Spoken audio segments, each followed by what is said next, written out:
नमस्कार, मैं हूं स्वाति नेगी और इस वक्त मैं मौजूद हूं गोवा के अंजुना पुलिस स्टेशन पर, क्योंकि देश की जो सबसे बड़ी इस वक्त की मौत की मिस्ट्री है, जिसका राज हर कोई जानना चाहता है, सोनाली फोगाट की मौत की मिस्ट्री, उससे जुड़े किरदार, उससे जुड़े आरोपी इसी पुलिस स्टेशन में पुलिस की हिरासत में है। इस वक्त की सबसे बड़ी खबर, सोनाली फोगाट की मौत के मामले में जो दो आरोपी जिन्हें कल ही पुलिस ने गिरफ्तार कर लिया था, उनका पीए सुधीर सांगवान और उसका दोस्त सुखविंदर, उन दोनों को ही पुलिस ने आज कुछ देर पहले कोर्ट में पेश किया और कोर्ट ने पुलिस कस्टडी में भेज दिया है दोनों ही आरोपियों को 10 दिन की। और वो दोनों आरोपी अब 10 दिन तक इसी पुलिस स्टेशन में, अंजुना पुलिस स्टेशन में गोवा के पुलिस की जो पूछताछ है, उनके सवालों के, उनके तीखे सवालों के जवाब देंगे।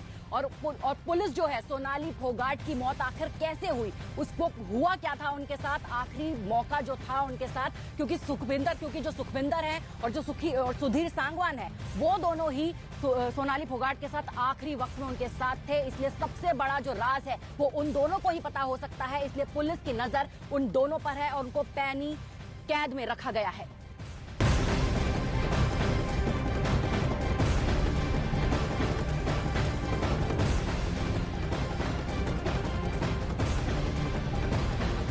और इस वक्त एक और ऑडियो सामने आया है जिसमें सोनाली फोगाट के भतीजे सचिन और सुधीर सांगवान की बातचीत होती सुनाई दे रही है, जिसमें ऐसा लग रहा है कि सुधीर सांगवान को इस पूरे मामले से, सोनाली फोगाट की मौत के बारे में जैसे कोई अनजान बनते वो दिख रहे हैं। लेकिन जो सोनाली फोगाट का परिवार है वो सुधीर सांगवान पर साफ आरोप लगा रहा है और कह रहा है कि सुधीर सांगवान जो है वो झूठ बोल रहे हैं और बचने की कोशिश कर रहे हैं। मेरे तो हेलो, सचिन बोल रहा हूँ जी। हाँ सचिन, कहाँ वहीं हो क्या अभी? हाँ गोवा हूँ भाई। अच्छा, तो पोस्टमार्टम वगैरह क्या कुछ चल रहा है? देखो शाम को होएगा, कल होएगा। अच्छा, शाम को या कल होगा? तो ऐसे कैसे हो गया ये? पता नहीं भाई कैसे हुआ, मेरे तो समझ में नहीं आ रहा। अच्छा, तो आप वहीं थे क्या, पास ही, साथ ही? और क्या, रात तो सारी रात तो राजी खुशी बतलाए हैं। ठीक है। अच्छा, और फिर सुबह 7-7:30 बजे की बात है, मैं 5 से 7 मिनट के लिए कमरे के बाहर गया था, इतनी देर में हो गया। अच्छा अच्छा, तो पोस्टमार्टम शाम को या कल होगा फिर? गए कब थे आप गोवा फिर? कल गए थे। अच्छा, कल गए थे। हाँ। चलो ठीक है जी।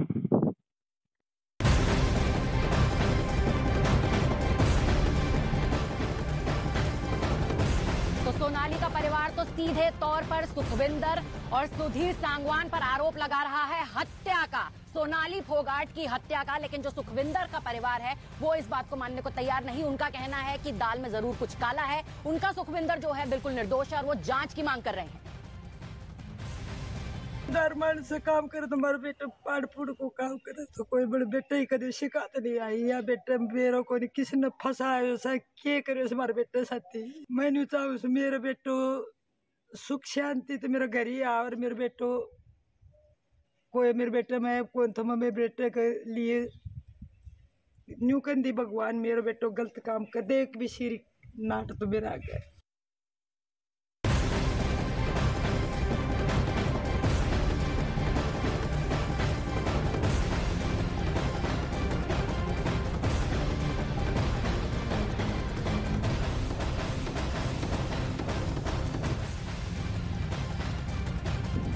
वहीं गोवा में जहां सोनाली फोगाट की तबीयत बिगड़ी थी, अस्पताल जहां पर उन्होंने कहा जा रहा है कि जहां पर उन्होंने अपनी आखिरी सांसें ली, उसी जगह पर, उसी ग्राउंड जीरो पर न्यूज 18 की टीम पहुंची है। और देखिए वहां से हमारी स्पेशल रिपोर्ट।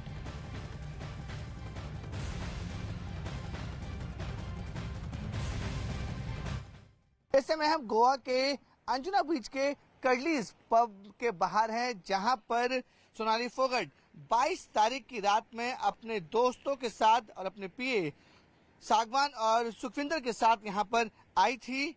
और आने के बाद यहां पर उसे पुलिस ने खुलासा किया है कि यहां पर उसे जबरन ड्रग्स दिए गए थे, जिसके बाद उसकी तबीयत काफी ज्यादा खराब हो गई थी। हम आपको उस जगह लेके जाएंगे और दिखाएंगे कि कहां पर ये पूरी पार्टी चल रही थी और जहां पर सुखविंदर, सागवान और सोनाली के साथ साथ मुंबई से भी कुछ दोस्त यहां पर आए थे। और दोस्त यहाँ पे जब पार्टी चल रही थी तो पुलिस ने खुलासा किया है कि सागवान और सुखविंदर ने सोनाली को किसी लिक्विड में ड्रग्स मिलाकर दिए और जबरन देने की कोशिश कर रही थी।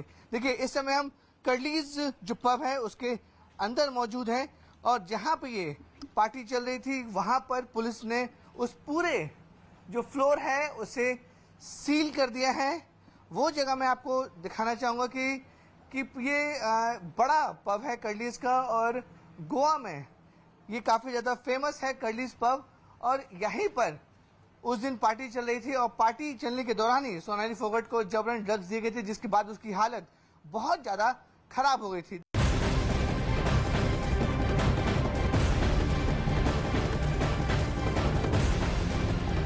और सोनाली फोगाट मामले में एक और बहुत बड़ी खबर। कल तो 2 लोगों को पुलिस ने गिरफ्तार कर ही लिया था, उनके पीए सुधीर सांगवान को और उसके साथी सुखविंदर को। लेकिन आज पुलिस ने 2 और आरोपियों को इस केस में गिरफ्तार किया है। उनमें पहला वो शख्स है, वो कर्लीज क्लब का मालिक, जहां पर जो सुधीर सांगवान के साथ पार्टी करने के लिए पहुंची थी सोनाली फोगाट और सुखविंदर भी वहां पे उन्हीं के साथ था। साथ ही कहा जा रहा है, पुलिस ने कल ही कह दिया था कि वहां पर उनको जबरन लिक्विड में ड्रग्स मिलाकर पिलाया गया था सुधीर सांगवान और सुखविंदर ने। और पुलिस को वहां से जिस शख्स ने ड्रग्स मुहैया करवाए वो शख्स को भी पुलिस ने गिरफ्तार कर लिया है। और साथ ही पुलिस को वहां से वॉशरूम से ड्रग्स बाकायदा मिले भी हैं।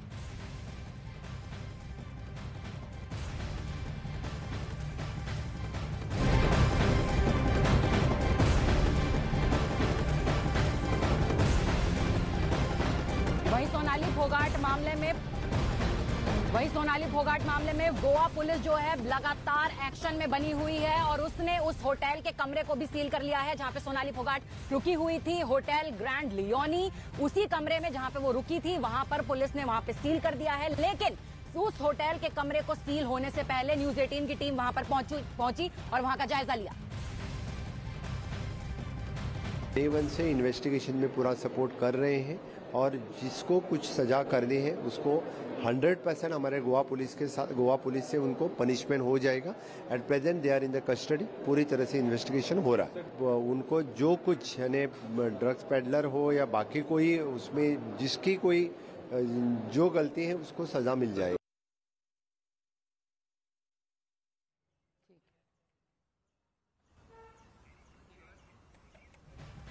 वहीं गोवा पुलिस तो अपनी जांच में जुटी हुई है, लेकिन सोनाली फोगाट का जो परिवार है लगता नहीं है कि उन्हें गोवा पुलिस की जो जांच है उस पर विश्वास है, इसलिए वो इस मामले की सीबीआई जांच की मांग की सिफारिश भी कर रहे हैं। तो सोनाली फोगाट का जो परिवार जो पहले दिन से ही इस मौत को मौत मानने को ही तैयार नहीं था, वो साफ कह रहा था कि ये हत्या है। उनको कोई शक ही नहीं है, बल्कि वो बिल्कुल श्योर है कि ये हत्या ही है और सुधीर सांगवान का ही इसमें हाथ है। वो अब सीबीआई जांच की इस मामले में मांग कर रहे हैं। सोनाली फोगाट के इस फार्म हाउस में उनके भतीजे यहाँ पर मुनिंदर फोगाट हमारे साथ हैं। फोगाट साहब, अब क्योंकि जांच चल रही है, अब आप लोग क्या अगली प्लानिंग कर रहे हैं? अगली प्लानिंग यही है कि गोवा पुलिस भी काम अपना जैसा कर रही है और है, हम तो यही सोचेंगे कि आगे देखते हैं पुलिस क्या क्या निकाल के लाती है। अगर पूरी अच्छे से कार्रवाई नहीं हुई तो हम सीबीआई जांच करवाएंगे। जिस तरह से क्या गोवा पुलिस ने आप लोगों से भी संपर्क किया है? गोवा पुलिस का कल मेरे पे डीएसपी का फोन है, जो वहाँ के डीएसपी हैं उनका फोन है। किस तरह की जानकारी वो जुटाना चाह रहे हैं? वो तो यही जो भी उनसे बात हुई थी उसका व्हाट्सएप पे जो उनके जीजा जी से, उनके ब्रदर से, सिस्टर से जो बात हुई थी व्हाट्सएप के वो स्क्रीन शॉट वगैरह जो भी उन्होंने मांगे हमसे हमने उनको दिए। क्यों लगता है आपको, क्योंकि उनके पीए थे सुधीर सांगवान, तो आप लोगों को क्यों लगता है कि उनके ऊपर शक क्यों जा रहा है, उनके अरेस्टिंग हुई है? क्योंकि सुधीर सांगवानी सब चीज़ हर चीज़ मैनेज वही करता था उनका, सोनाली जी का, और सारा खिलाना पिलाना हर चीज़ जो भी मतलब आना जाना, कहीं पे किससे बात करना किससे नहीं करनी, किसी के फ़ोन उठाने किसके नहीं उठाने, तो सब कुछ सुधीर। पहले से शक था सुधीर पर कि वो इस तरह की प्लानिंग कर सकता है? हाँ, 2-2.5-3 महीने से था शक। ऐसा नहीं था कि वो इसको अंजाम, इतना बड़ा अंजाम दे सकता है। वहीं सोनाली फोगाट की जिस मौत को पहले दिन जिसकी वजह जो है दिल का दौरा पड़ना बताई जा रही थी, दिन बदलने के साथ उसका मामला भी बिल्कुल बदलता जा रहा है। और फिर बात सामने आई कि पुलिस ने यह दावा किया कल प्रेस कॉन्फ्रेंस करके कि हो सकता है, बल्कि हो क्या सकता है, उनको ड्रग्स ही दिए गए हैं। और बाकायदा पुलिस ने कर्लीज क्लब से, जहां पर सोनाली फोगाट अपने पीए और उसके साथी के साथ पार्टी कर रही थी, वहां से उनको पुलिस को एक सीसीटीवी बाकायदा बरामद हुआ है। और उस सीसीटीवी में जो उनको सबूत मिला है उसमें साफ तौर पर सोनाली फोगाट को एक लिक्विड में ड्रग्स मिलाकर जबरन पिलाया हुआ दिखाया जा रहा है। इसलिए अब इस पूरे मामले की जांच ड्रग्स के एंगल पर जा चुकी है और पुलिस जो है अब उसी वीडियो को आधार बनाकर अपनी आगे की पड़ताल कर रही है।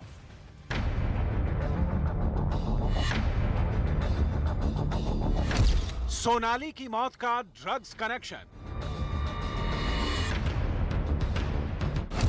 मौत से ठीक पहले का वीडियो।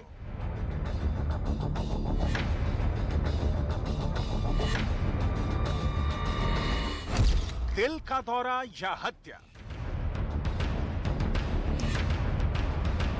सोनाली की मौत से चंद मिनट पहले ही चौंकाने वाली तस्वीरें सामने आई। इन तस्वीरों में सोनाली की तबीयत काफी खराब दिखाई दी। सोनाली की हालत इस कदर खराब थी कि वो ठीक से चल तक नहीं पा रही थी। उनके पैर लड़खड़ाते दिखाई दिए। देखकर ऐसा लगा जैसे वो नशे में हो। यही नहीं, उस वीडियो में सोनाली को उनका पीए सुधीर सांगवान सहारा देकर कहीं ले जाता भी दिखाई दिया, जबकि उसका दोस्त सुखविंदर भी वहां खड़ा नजर आया। दावा किया जा रहा है कि ये सीसीटीवी वीडियो गोवा के उसी रेस्टोरेंट का है जहां देर रात सोनाली फोगाट ने सुधीर सांगवान और सुखविंदर के साथ खाना खाया था। आरोप है कि खाना खाने के बाद उनकी हालत बिगड़ गई थी और फिर कुछ ही घंटों के अंदर सोनाली की मौत हो गई थी। उस वक्त ये दावा किया गया कि उनकी मौत दिल का दौरा पड़ने की वजह से हुई थी, लेकिन एक रोज पहले आई पोस्टमार्टम रिपोर्ट ने पूरी कहानी ही पलट दी। पोस्टमार्टम रिपोर्ट में सोनाली के शरीर पर चोट के कई निशान मिलने का जिक्र किया गया। उन पर किसी भारी चीज से हमला भी किया गया था। रिपोर्ट में उन्हें ड्रग्स देने की भी आशंका जताई गई। इसके बाद गोवा पुलिस ने हत्या का केस दर्ज करते हुए फौरन सुधीर सांगवान और उसके दोस्त सुखविंदर को गिरफ्तार कर लिया। ओके,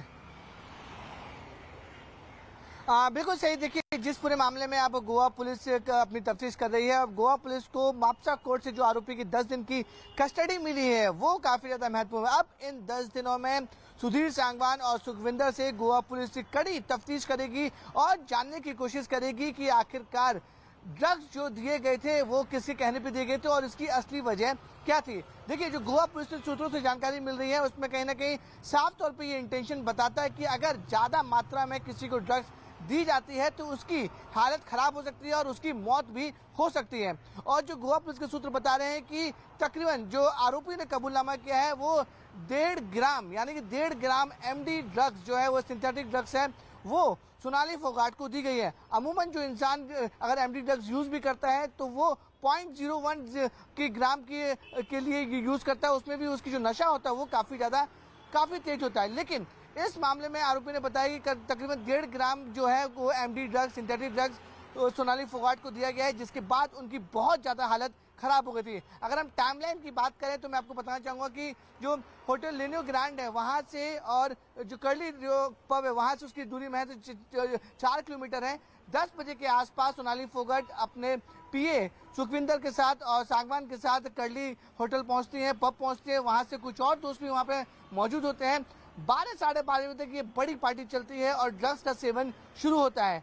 1-1.5 बजे तक सब कुछ ठीक चलता है, लेकिन जैसे ही 2 बजते हैं, 2 बजे के आसपास सोनाली फोगाट की तबीयत थोड़ी सी बिगड़ने लगती है। वो अपने आप को अनईजी फील करने लगती है, जिसके बाद वॉशरूम जाने के बाद उसको ऐसा लगता है कि जो लोग हैं उसे पहचान लेंगे और पहचानने के बाद उसका वीडियो बना लेंगे, क्योंकि सोनाली फोगाट ने अपने पीए से बोला था कि उसकी वो एक बड़ी सेलिब्रिटी है और एक टिकटॉक स्टार है, लोग उसे जानते हैं, पहचानते हैं। इसलिए इस हालात में वो लोगों की नजरों में ना आए, तो इसलिए उसे वॉशरूम में रख दिया गया। 2 घंटे तक सोनाली फोगाट वहां पे रही। वही अब पुलिस तफ्तीश कर रही है कि इस पूरे मामले में बाकी लोग हैं या नहीं। अब गोवा पुलिस की एक टीम हिसार भी जाएगी और हिसार भी वहां से पूछताछ करेगी।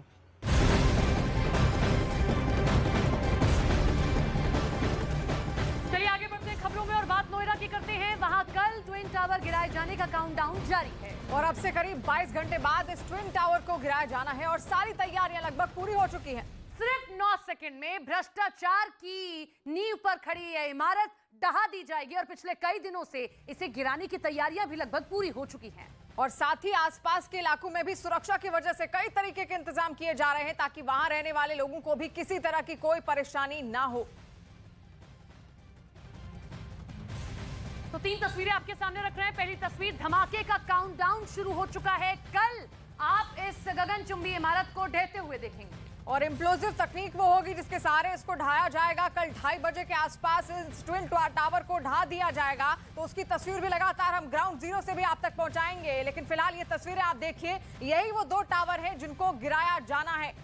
इसके लिए कड़े सुरक्षा के इंतजाम कर लिए गए हैं। आसपास के 1 से 1.5 किलोमीटर के दायरे को खाली करा लिया गया है। आसपास की जो सोसाइटी है उसे भी पूरी तरीके से खाली कराया गया है। तो ये 3 तस्वीरें आपके सामने ट्विन टावर की, जिन्हें कल ढहा दिया जाएगा, जिनके लिए तैयारियां भी पूरी कर ली गई।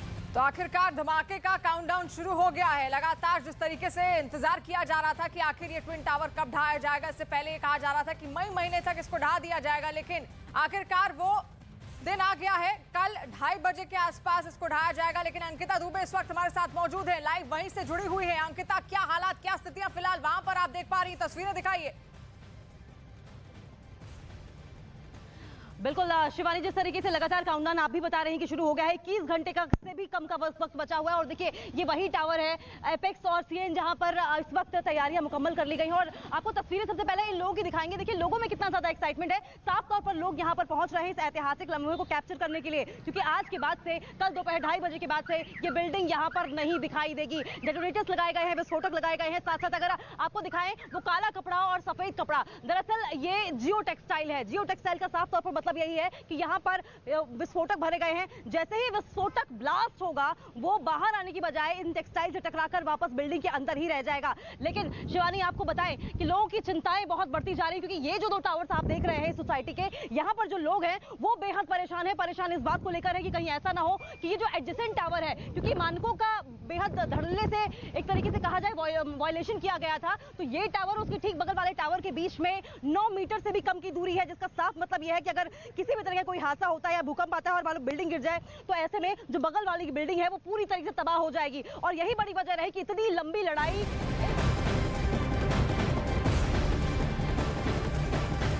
गृह मंत्री अमित शाह छत्तीसगढ़ के रायपुर में एक सेमिनार को संबोधित करेंगे। रायपुर के दीनदयाल उपाध्याय ऑडिटोरियम में अमित शाह एक सेमिनार को संबोधित करेंगे। उम्र के व्यक्ति को, किसी की जाति अगर आप नरेंद्र मोदी जी को बारे में पूछना चाहेंगे तो हर कोई काफी कुछ बता सकता है। मोदी को हर व्यक्ति ने अपने अपने नजरिए से देखा है। किसी को वो गरीबों का कल्याण करने वाला एक समाज सेवक दिखाई पड़ता है, किसी को देश की सुरक्षा को सुनिश्चित करने वाला दृढ़ इच्छा शक्ति वाला एक मजबूत नेतृत्व दिखाई पड़ता है, किसी को सालों पुरानी हमारी संस्कृति के गौरव को विश्व के अंदर हजारों सूर्य के समान आभा के साथ पहुंचाने वाला एक तपस्वी दिखता है, किसी को योग को पूरे विश्व में पहुंचाने वाला व्यक्ति दिखाई पड़ता है, किसी को भारत के अंदर विश्व के सभी प्रकार के प्लेटफॉर्म पर भारत को गौरव के साथ रखने वाला भारत माता का एक बहुत पुण्यशाली पुत्र दिखाई पड़ता है। युवाओं को इसके अंदर, मोदी जी के अंदर युवाओं को स्टार्टअप के लिए रास्ता बताने वाला एक मार्गदर्शक दिखाई पड़ता है। तो गरीब के घर के अंदर गैस, बिजली, पानी, स्वास्थ्य सुविधाएं, अनाज और घर ही देने वाला एक गरीबों का उदाहरण दिखाई पड़ता है। मोदी जी को अनेक रूप में अनेक लोगों ने देखा है, अनेक लोगों ने अनुभव किया है। मोदी जी के बारे में कोई बात करना 25, 30, 40 मिनट के अंतराल के अंदर बात करना, एक पुस्तक के कुछ 100, 300, 400 पेज के अंदर उनके कर्तृत्व को समाहित करना, ये संभव नहीं है। 50 साल का सार्वजनिक जीवन और 50 साल का सार्वजनिक जीवन केवल और केवल उद्धत गति से सोचने वाले व्यक्ति का जीवन केवल और केवल अपने अलावा दूसरे के लिए सोचने वाले व्यक्ति का जीवन केवल और केवल मां भारती को विश्व में सर्वोच्च स्थान पर पहुंचाने के लिए यत्न करने वाले। इसके लिए किसी भी पुस्तक या किसी भी शब्दों में इसको बांध पाना बड़ा दिक्कत बात है, और मुझे तो बहुत मर्यादा है, ना मैं साहित्यकार हूँ ना अच्छा लिख पाता हूँ। जैसे एक आर्टिकल मैंने भी इस पुस्तक के अंदर लिखा है, भारतीय जनता पार्टी की कार्यकर्ता की नजर से नरेंद्र मोदी।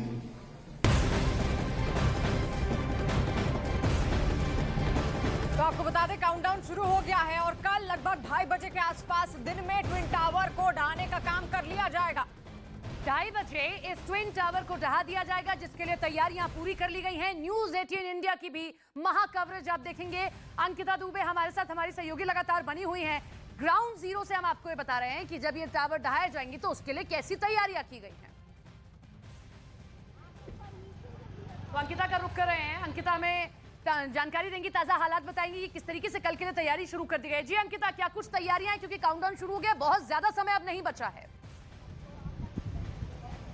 बिल्कुल सपना, समय बिल्कुल नहीं बचा है, क्योंकि 21.5 घंटे का भी से भी कम का समय बताया जा रहा है बचा हुआ है। और देखिए, सबसे पहले तो हम ये लोग आपको दिखाएंगे। देखिए किस तरीके से जैसे जैसे शाम बढ़ रही है, जैसे सूरज चढ़ रहा है, लोगों का जमावड़ा लगना शुरू हो गया है। और आपको बता दें कि जो 9 सेकंड्स की बात की जा रही है और 12 सेकंड्स की बात की जा रही है, महज 12 सेकंड्स में ये जो 13 सालों में बनी इमारत है, ये गिरकर धराशायी हो जाएगी। और सपना, धड़ाम हो जाएंगे वो मंसूबे जो भ्रष्टाचार में लिप्त है, धड़ाम हो जाएंगे अवैध कब्जे के मंसूबे, और धड़ाम हो जाएगी ये जो बगल में टावर है, ये टावर में रहने वाले तमाम लोगों की दिक्कतें भी। और न्यूज़ 18 इंडिया नंबर 1 चैनल इस खबर पर लगातार नजर बनाए हुए है। और आपको बता दें, लोगों में लगातार संशय बना हुआ है, क्योंकि दोपहर में जब यहाँ पर मौजूद थे, पुलिस प्रशासन यहाँ पर तैनात था, मुस्तैद था, और जिसको लेकर लगातार लोग बाहर निकल रहे थे, बातचीत कर रहे थे, ये जानने की कोशिश कर रहे थे कि डेब्री कहीं ऐसा तो नहीं होगा कि इन टावर्स के ऊपर गिर जाएगी, क्योंकि अगर इन टावर्स के ऊपर गिरेगी तो तबाही बहुत बड़ी हो सकती है, उनके घर के शीशे टूट सकते हैं, घर में कोई नुकसान हो सकता है। क्योंकि ये देखिए, अवैध तरीके से जो दोनों टावर्स बनाए गए हैं, एपेक्स और सीएन, ये ठीक इसके बगल में जो आप सफेद कपड़ा देख रहे हैं,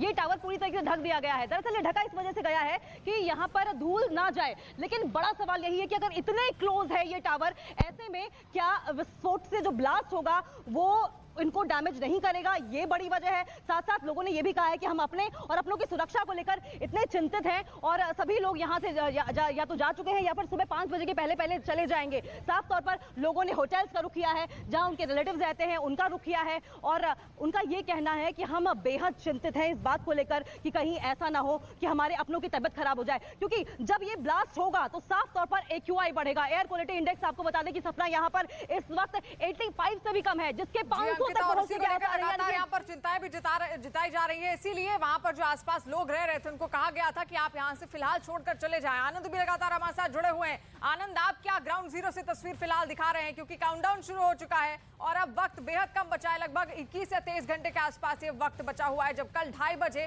ट्विन टावर गिरा दिया जाएगा। जी देखिए, इस वक्त हम ट्विन टावर के पास खड़े हैं, लेकिन अभी हम सामने आप जो ब्लू कलर की बिल्डिंग दिख रहे हैं, दरअसल ये एएस टावर है। अभी नोएडा के कमिश्नर यहाँ पहुंचे थे। इसके 9th फ्लोर को एक व्यू पॉइंट बनाया गया है नोएडा के कमिश्नर के द्वारा, और वहां से कैमरेज के जरिए जब इस ट्विन टावर को धराशायी किया जाएगा तो पूरा व्यू वहां से कैप्चर किया जाएगा।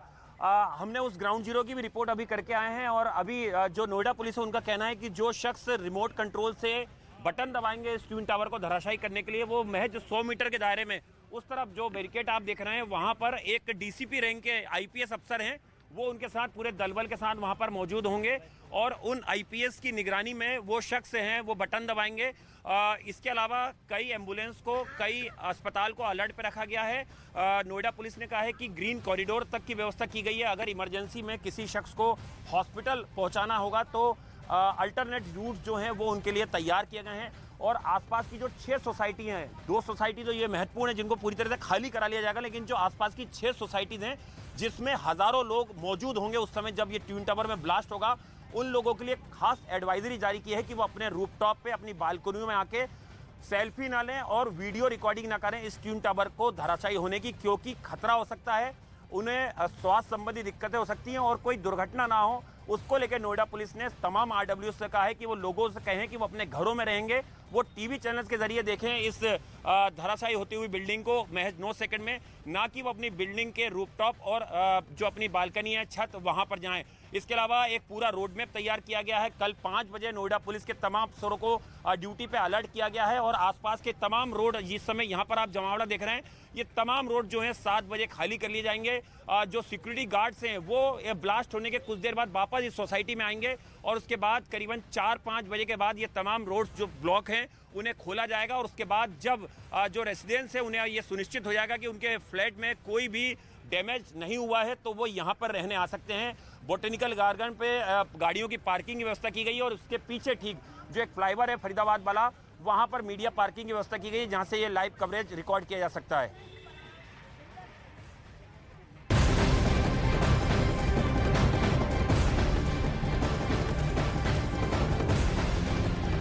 और ट्विन टावर गिरने के बाद वहां पर आसपास रहने वालों को क्या क्या दिक्कतें पेश आ सकती हैं, देखिए नोएडा से खास रिपोर्ट।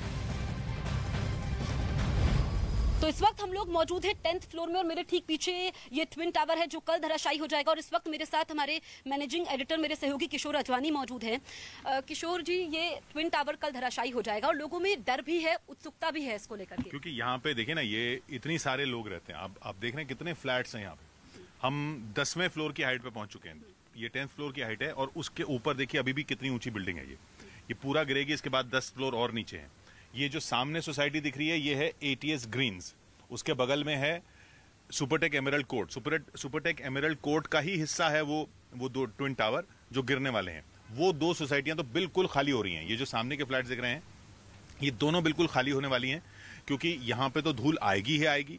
यहाँ पे तो धूल तो यहाँ तक भी आ सकती है जहां पर हम खड़े हैं। हम यहाँ से लगभग 300 मीटर करीब दूरी पर हैं अभी इस वक्त। इसके बाद इन दोनों सोसाइटियों के बाद ये बीच में जो सोसाइटी है ये पार्श्वनाथ प्रेस्टीज है, ये खाली नहीं होगी, लेकिन यहाँ पर भी अच्छी खासी धूल आने की संभावना है। और हम यहाँ पर जो खड़े हैं इधर ये सेक्टर 93A का आखिरी छोर है। ये पूरा सेक्टर जो है ये सेक्टर 93A है, 93A।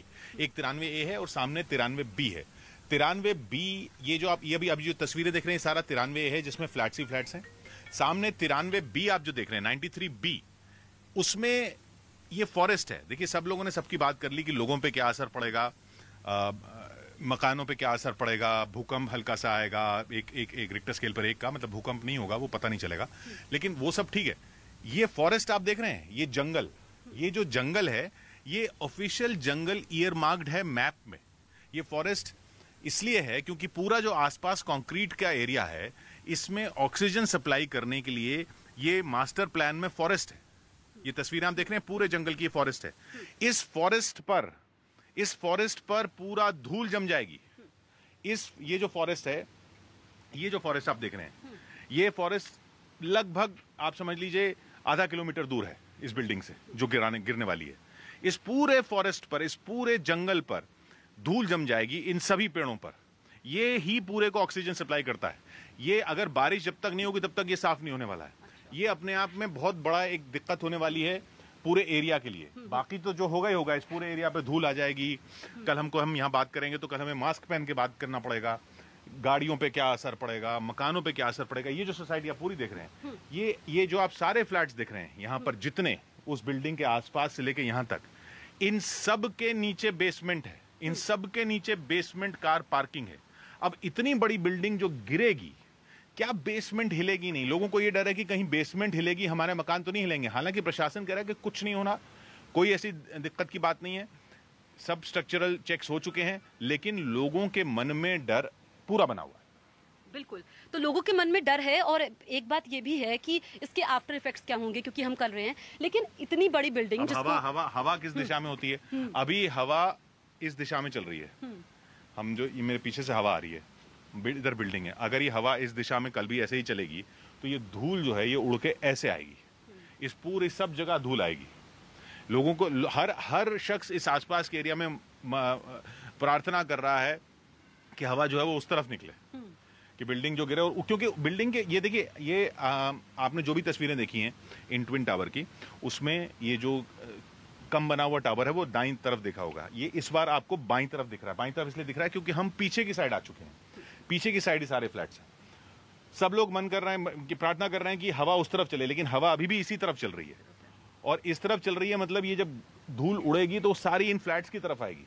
अगर उस तरफ चली जाए तो फिर भी उधर पार्क और एक्सप्रेसवे और रोड वगैरह है, तो वहां पर फिर भी लोग रहते नहीं है, तो ऐसा उतना नुकसान नहीं होने वाला। लेकिन अगर इस तरफ आएगी तो जाहिर सी बात है इन सब मकानों के ऊपर धूल ही धूल होने वाली है कल।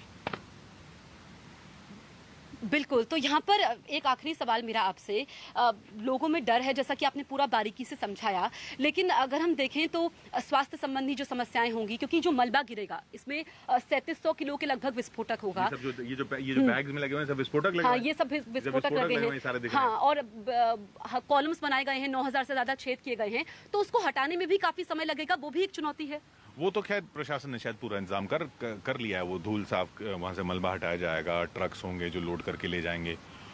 असली वो है कि जो मलबा धूल के रूप में हवा में फैल जाएगा, कितने दायरे में फैलता है, कितने मीटर में वो इफेक्ट करेगा, कितने मीटर में जाता है। देखिए ये लगभग 300-400 मीटर पे हम खड़े हैं अभी, है ना। क्या यहाँ तक ये सोसाइटी जहाँ पर हम खड़े हैं ये खाली नहीं हो रही है, यहाँ पे लोग रहने ही वाले हैं। लेकिन हाँ, अब कहा जा रहा है कि आप अपने एसी कवर के लिए देख लीजिए, एसी वगैरह किस तरह से लोगों के लगे रहते हैं, ये एसी के यूनिट्स, अब ये सब तो कवर्ड है नहीं, और भी लोगों के इलेक्ट्रॉनिक इक्विपमेंट वगैरह ये सब कवर्ड है नहीं। इन सब पे धूल पड़ने वाली है। बिल्कुल। तो कल जिस तरीके से अभी 24 घंटे से भी कम का समय रह गया है, आपका इस तमाम जानकारी के लिए बहुत बहुत शुक्रिया। और न्यूज़ 18 ने भी खास तैयारी की है, हम लगातार आपको वहाँ कवरेज दिखा रहे हैं। कल भी हमारी टीम सुबह से ग्राउंड जीरो पर मौजूद रहेगी और हर एक एंगल से हम आप तक खबरें पहुँचाएंगे। आप देखते रहिए न्यूज़ 18 इंडिया।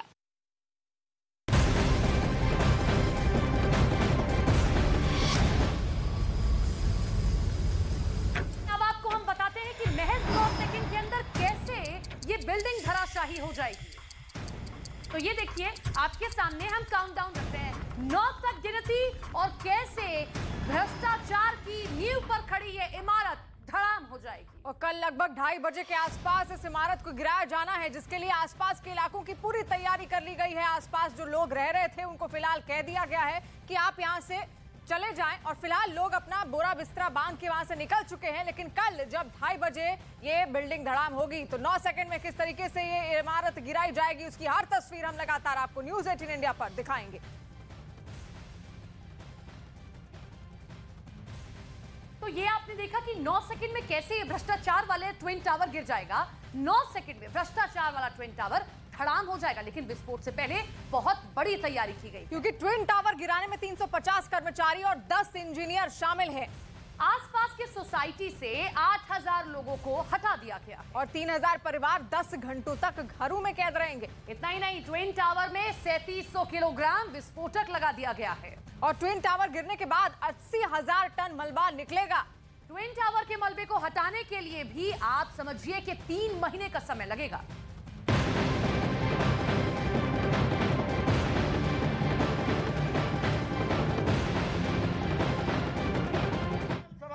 अध्यक्ष जेपी नड्डा पहुंचे हुए भद्रकाली माता मंदिर में, उन्होंने पूजा अर्चना की। इस दौरान पार्टी के कई नेता और कार्यकर्ता भी उनके साथ मौजूद थे, और क्या कुछ कह भी रहे हैं वो भी आपको सुनवाएंगे। यात्रा की और आपने 383 किलोमीटर की यात्रा की, लगभग 9 क्षेत्रों पार्लियामेंट्री कंस्टिट्यूंसी से होते हुए आपने 5 जिलों को टच करने का प्रयास किया, वहां की यात्रा से आप जुड़े। और तीसरे में आप लगभग 325 किलोमीटर की पद यात्रा करते हुए आप लगभग 5 जिलों से होते हुए आज यहां वारंगल में आए हैं, और ये तीसरे चरण का समापन है। मैं आपको बहुत बहुत बधाई देता हूं कि आपने और आपके नेतृत्व में जनता से जुड़ने का ये कार्य, ये जो आपने जनता के साथ अपना संपर्क बनाया है, इसके लिए मैं आपको बहुत बहुत बधाई देता हूं। मित्रों, जब हम यात्रा की बात करते हैं तो ये यात्रा किस लिए, what is the purpose of this यात्रा? इस यात्रा का मकसद है कि जिस तरीके से टीआरएस